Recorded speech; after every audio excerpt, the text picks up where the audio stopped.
What's the most ridiculous rule in your place of work? I used to work at a place in which my boss implemented a no more than 2 glasses a day water policy. What a C. I ignored this rule and complained directly to our CEO, and the matter ended later that day. What was weird though was the majority of people actually followed the rule, and some even shopped me up to HR about breaking the rules. I left not long after that because not only was my boss a bellend, but if my colleagues were going to HR over me drinking water, then I obviously couldn't trust them. But they love being superior because dehydration delirium. Woo. Had a workplace time our bathroom breaks and deduct them from our allotted 15-minute breaks or lunch. We had to go see the office manager to get a key to open the restroom. As soon as we left his office he would start a timer. When you got back he would stop the timer and tell you how much time you needed to deduct from your lunch or next break. They watched our breaks like a hawk. Also, if you made a mistake they would stand over you and time you while you fixed it and deduct that from your lunch or breaks. You couldn't bring anything that smells for lunch and they had no way of heating anything up. I worked out my contract and split. The VP of our company just held a mass meeting to tell all of us we can't have pictures or plants or food or any form of non-office supplied object on our desk. Tons of co-workers have family pictures or their kids' finger paintings pinned up on the cubicle walls. All that has to be removed. People were pee. That is the first sign you should leave. If they need to exert that control over you, it means other things are failing. My dad told me this one a while back. He used to work for a PR firm. The way he described the office environment, think The Office but in the 1980s. The company hired a corporate efficiency specialist to come in and improve things. She came in and implemented all kinds of rules, which seemed to follow some sort of caste system. Her philosophy was, the higher your office rank, the more perks you get. Her idea of perks: number of pictures you are allowed in your cubicle, whether you are allowed to have a potted plant or not. Coffee mugs were only allowed to senior employees. Others had to use paper cups. Being allowed to leave the office for lunch was also considered a perk. Needless to say, a coup soon followed, and she was tossed out on her hinny. That doesn't sound like it makes anything efficient. Dress code policy is just dumb at my work.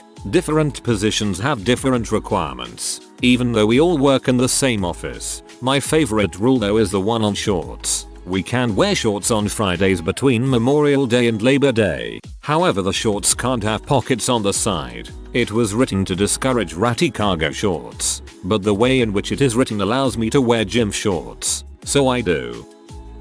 Once worked at a place where some minibus decided that since UPS trucks don't turn left, we shouldn't either, and NBSP. I don't know or care how well that worked out for UPS. But this was a goddamned ambulance company with a 911 contract. I will turn left if and when I freaking need to turn left. And NBSP. Follow up. I don't know if UPS trucks turn left or not, or if that is beneficial for them or not. And frankly I don't care. The point is that minibus thought they did. And that was the reasoning he gave. He was an idiot. I did not stay there long. Not my current job, but I used to work for some crazy people. You had to stand in a specific area while eating so they could see you on the camera. Don't talk to customers longer than 3 minutes unless you're making a big sale. Even then, keep it short. Answer the phone within 2 rings. Keep the conversation to less than 30 seconds. You can't talk to your co-workers outside of work. You can't talk to your co-workers while at work. Even if there was not a single customer in the store. I'm sure there's more I just can't think of right now. Old job of mine in a warehouse. Our stations were pretty far apart, so when we listened to music we'd all usually have our own stuff playing. Not a problem since you could barely hear the neighbor's music. Well, the CEO didn't like hearing multiple songs when walking through the warehouse. He made a rule that we all either had to listen to the same music, or none at all. I'd put on the same song but everyone started 15 seconds apart. We got a new vacation policy where you could take unlimited time off. When he announced it, we looked at the big boss like he had a dong growing out of his forehead, all the while he assured us that if we wanted vacation, to take it. Really, a little bit afterward, he changed it to discretionary time off, meaning that if your boss approved it, it was okay. Then a change to 160 hours should be the max, and if you go over 200 hours then you probably don't need to work here. I once needed a pen. Figured this was a reasonable ask. Went to the supply closet on my floor, which was locked. Asked the floor's admin. She told me to go to the main supply room in the basement. Went to the basement and explained my situation of needing a pen. They told me all requests for supplies must be approved by my department head. Problem is, being new, I'd never met my department head. She also worked in San Francisco. I worked in Milwaukee. So I needed to send an email both introducing myself and asking her if I had permission to get a pen from the supply closet. This is my favorite one so far. That's so ridiculous in every way. If you had to take a leave on Monday or Friday so that you have an extended weekend of 3 days instead of 2, it was counted as 3 days leave, counting in Saturday and Sunday. Deal with that. This was in a small private company in India dealing with medical writing. Homer, your boss says if you don't come in today don't bother coming in Monday. Homer, woohoo. 4-day weekend. If you are 1 minute late it is a tardy. If you take a half day nothing goes on your record. I was told to just take a half day if you are going to be late because they straight up fire you for tardies. Also if you clock out early it is a tardy. If you have to go to the doctor on lunch break and it is going to take an hour and 10 minutes, take the rest of the day off. Weird. Fireman. Our risk management department decided long ago that poles were too risky for us, so we use the stairs. We have poles. Anyway, now the newest rule is no free weights, as in no free weights to work out. Stay fit, go into burning high rise absolutely, walk around the station carrying 40 pound dumbbells, too risky. I feel you. My FD just got some workout equipment, rowing machine and bike. It had been delayed due to liability concerns, but we actually have a fire pole that we use. It's all very confusing. We aren't allowed to wear jackets unless they are purchased from the resort gift shop with the hotel name logo on it. But they are $50 plus and we don't get reimbursed, but it's the price you pay to stay warm in the cold months. McDonald's did this to us when I worked there. They paid half, but they were still like $50-60 for a crappy fleece. I just wore my regular jacket and nobody said a thing. Former job. There was trouble when I officially moved desks and my new desk had a phone with call display. Apparently call display phones were allowed for people at a certain pay level. Your pay level also governed the height of your cubicle walls. My manager's solution was to promote me. Another former job. We were mandated to work on an engineering related research project outside of work hours, because a responsible engineer always gives back to the engineering community. I could live with that. However, your project had to be related to the company's business. We have to do all of our paperwork at least 3 times. There is a copy of it in our personal folders, a copy online, and a copy in our store folders. Not only does it waste time and paper, but forgetting to do one has gotten people fired. They did the other 2 identical pieces of paperwork confirming that yes, they did take out the trash and yes, they did check the store voicemail, but how dare they forget to do the 3rd piece of identical paperwork. Our weekly visits from corporate revolve around whether or not we've all done this paperwork. It's so redundant. My workplace doesn't let you use the word problems. Instead, we have to say challenges if something is wrong, as a problem is a negative word, and challenges promotes the fact that there is room to fix said problem. I'd love to have a boss tell me my drinking has become a challenge. Former job at a law office. One of the partners sent an email to the entire staff that employees were not allowed to gossip in the building. What was everyone gossiping about, you ask? Oh, said partner was divorcing his wife and sleeping with one of the associate attorneys in the firm. But, you know, don't gossip.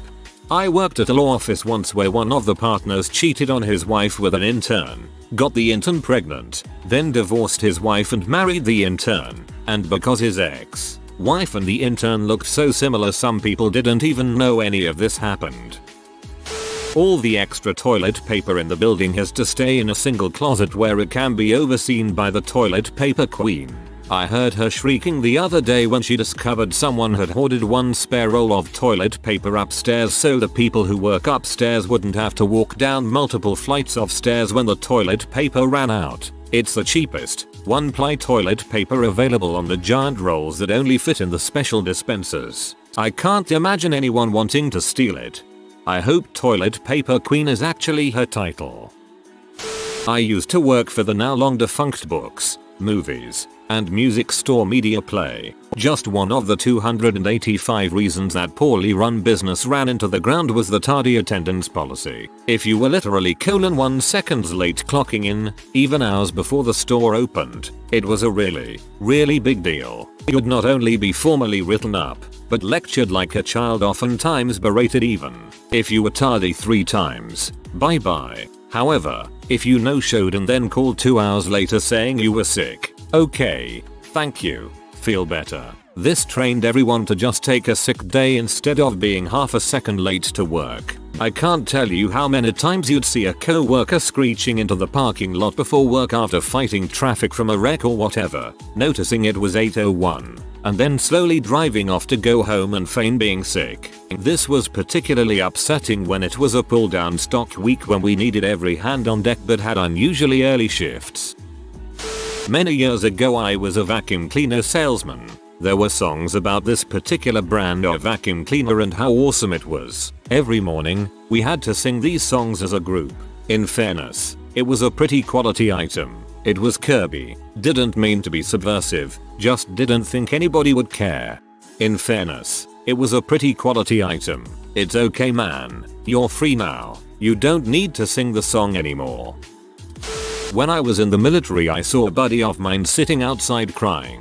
I went and consoled him best as I could. Apparently he was just depressed and unhappy. After he was feeling a bit better I went to go and find someone to tell them what was happening. They knew. In fact, he had been crying so much lately that they had instituted a no crying at your desk policy, which is why he was outside.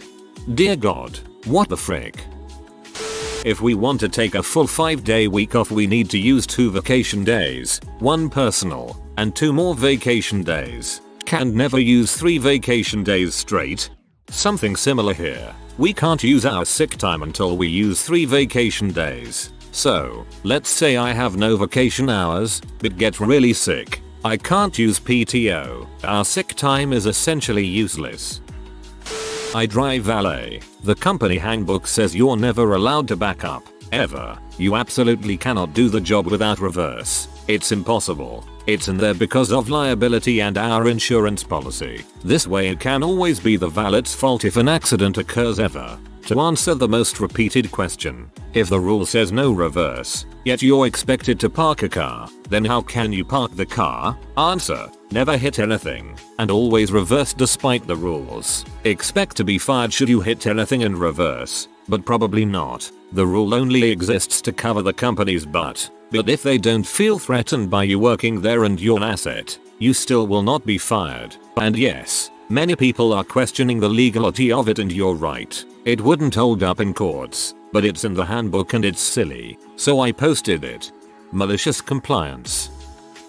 It's not like this anymore, but for a while they attempted to have a dress code. Guys had to wear collared shirts, but Hawaiian style shirts were totally acceptable. You could not wear jean shorts, but jean overall shorts were okay. I got sent home one day because my shorts weren't fingertip length. We were tech support. No one ever saw us. That was the best part. Anyone is asking. Fingertip length meant standing with your arms at your sides, and your shorts had to be longer than where your fingertips ended. Think grade school rules. I'm picturing a bunch of IT workers in Hawaiian shirts and overalls, and I love it. I worked as a call receiver. We never saw a customer. We were only on the phones with them. Rule: your hair must only be a natural color. I dyed my hair the same exact color that someone from a different shift had. I was reprimanded. I told them that if the rule is not enforced for everyone, they couldn't single me out. Their reasoning for letting the other person have that color but not me. Mine was my real hair, dyed an unnatural color. Hers was a weave that could be changed very easily. Really? Then why hasn't she been asked to change her hair? Because that crap is expensive. They gave up trying to convince me they were in the right. I had a boss who didn't like the outrageous color I had in my hair. I'm a natural redhead. I work in retail and we have on-call shifts. Your name will be listed on the schedule for a certain time as a call-in, so you have to call 1 hour before your shift to figure out if they need you to work for the day. For example, you would be listed as on call for 2 PM and wouldn't know until 1 PM if you were working that evening. If you don't call in, it's considered not showing up for a shift, but there's no extra pay for the shift whether they need you or not. So for 3 days of the week, I don't know if I have to work or not. Can't make any solid plans to do anything except call my work and ask if they need me. I can't imagine having children or elderly that need taking care of because it would be such a hassle to arrange care for them just an hour before having to work. Okay folks, I get it. You want me to sue this corporate demon. I'm looking into it now and will update with any relevant developments. I'm going to dig up my contract tomorrow and see if I can speak to a lawperson. Thanks for motivating me. This is actually illegal. I actually won money from a lawsuit against Victoria's Secret and their on-call policy. I used to work for a large bank. We had an attendance policy that was so complicated it actually created an incentive for employees to take an entire day off rather than be tardy too often. My high school had that too. If you were late enough to miss first period, you got a cut, which was a detention. Even being late to first period 3 times counted as a cut, which was another detention. An absence was just an absence. No cuts, no detentions. I don't know if it's standard, but I worked at a place where HR wasn't allowed to tell us if someone was fired. It was a big enough place that you might not immediately realize someone had left, and when you found out, you weren't supposed to ask why. So, if you wanted to know if they were fired, you asked, was there cake, which was to say that, if the person had retired or left pleasantly after a number of years, they would be given a party with cake. If they were fired, not so much. I haven't seen Brian for some time. Brian is no longer with us. Brian no longer works here. Was there cake? Clarifying that Brian is alive in this scenario, except for below where I said he was dead for karma. We have a lock on the first aid kits, so if you just need a band-aid for a cut, you have to get the key from the safety guy, which in turn makes it a reportable accident with mountains of paperwork and investigations. We use an unbelievable amount of duct tape now. Frick that, I'd be keeping a box of band-aids in a rarely used drawer or hidden away somewhere. This handbook can be changed, without notice, at the company's discretion. So, medical leave? 3 days medical leave per year. Fine, I'll use my PTO and expect to get disability for the remaining time. After I have major surgery, an addendum. 2 weeks later, medical leave for surgery must have written documentation from a doctor outlining your recovery schedule and when you may return to work. When I return, on a limited schedule, 6 weeks later, the HR manager comes into my office. You didn't have the authorization letter before surgery, so you better be here or face the unfortunate circumstance of disciplinary action. While I'm at it, since I'm under contract for 5 years, does anybody know about the legal definition of peonage? The specific text of the disclaimer is this handbook is subject to change without prior notice and at management's discretion. I used to work for Amazon in Ireland and their toilet breaks were crazy. Maximum of 10 minutes a day but also a max of 20 minutes per week. You had to change the status on your computer so everything was recorded and some managers would call you out on it and even go as far as threaten your job. I had an understanding with my manager and told him if I need to take a crap then I am going for it. Like any good manager, he just told me that as long as I give him the numbers he wants then I could do what I want. I was treated with great respect while working there and thoroughly enjoyed the experience. I can't speak for other employees in the business but I have heard the stories. Incidentally, I now work in construction where someone isn't looking over your shoulder and checking every minute of every day. If you haven't seen the great movie Office Space, watch it. Describes my situation perfectly. My manager was looking for performance numbers. I was the one looking for 1s and 2s. There was an issue where there was too much socializing going on the factory floor, particularly when people were working while sitting down. False, skewed supervisor perception. So they made everybody stand. When that presented ergonomics problems, they brought in these weird chairs that made you sit at a slant, had no backs, and no wheels, so they wouldn't cause distractions. No part of it made any sense. A rule that said if you have time to lean, you have time to clean, which fairly obviously meant if there was no work then you should be cleaning things. It was at an aircraft servicing station that was fairly small, but we needed a crew of at least 3 people for larger planes. The problem was that sometimes there were just no planes, so there was no work. We would clean for a couple hours and then just run out of stuff to clean. But according to management, that was no good. We had to be busy. It got to be that we would fight over work when it came in because everyone was so bored, and finding pretend busy work was much harder than just working. I remember getting the crew together to pick up pebbles off the taxiway for a couple hours. There's an old joke in aviation, go sweep the taxiway, so we actually did it. At my last workplace we had to pay 50 cents to use a K-cup. It was an office. They also had a no websites or YouTube policy, and policed us using the security cameras. We'd get messages if they noticed us on a site. It was a well-known fact that the manager watched Netflix in his office and played World of Warcraft while watching the security cameras, to make sure people weren't slacking. I bet he mains a warlock, loves to manage his minions. Empty inbox. My boss was an inbox Nazi. Like if you had old emails in there he would flip and make you respond to them or delete them. Apparently you shouldn't have anything left at the end of the day. Deal with them or delete them. Jokes on him though. I just made a subfolder marked personal and everything went in there. Get fricked Bill, you old W.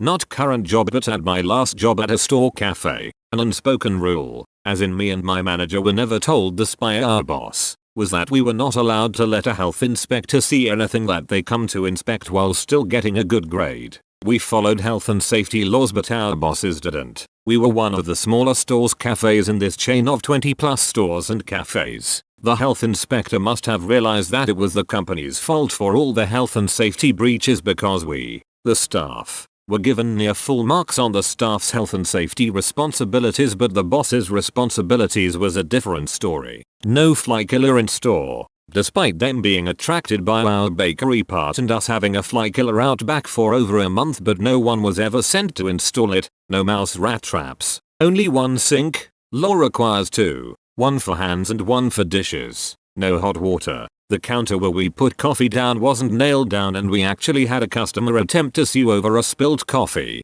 Some of our bakery was expired but we were made to put it out because according to our company's food manager, they looked okay so they must be okay. The list goes on. Our manager ended up showing the health inspector months of emails and texts and WhatsApp messages informing the bosses of these health and safety breaches and asking them to be fixed, all of which were promptly ignored. Later that day our boss calls and screams over the phone at my manager, tells him that it's all our fault and it's our job to make sure the health inspector never finds out about all that. Over the next week she comes in every single day where she just watches us work from the office on the security cameras and gives out at us for every little thing and makes a massive deal over everything. Like for example, I had a mini sneezing fit one of those days and was yelled at in front of customers because I was going to infect everyone and all our food.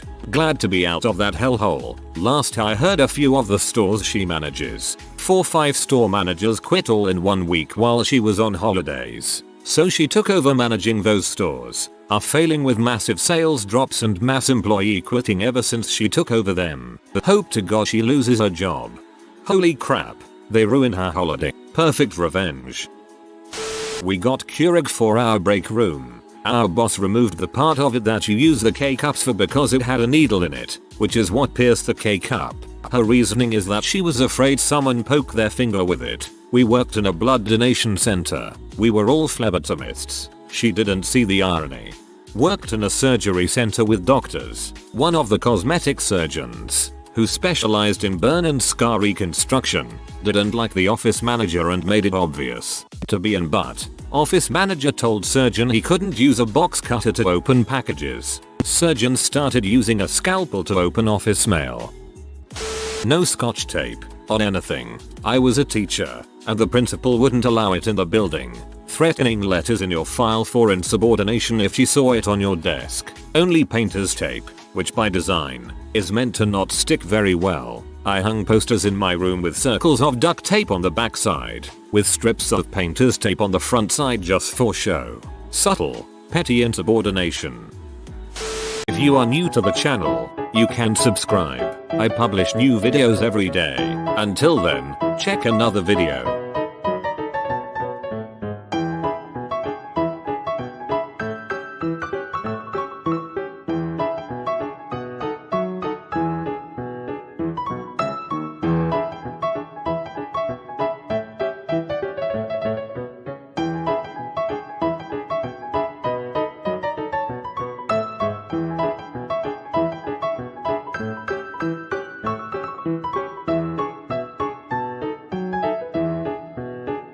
Bye for now.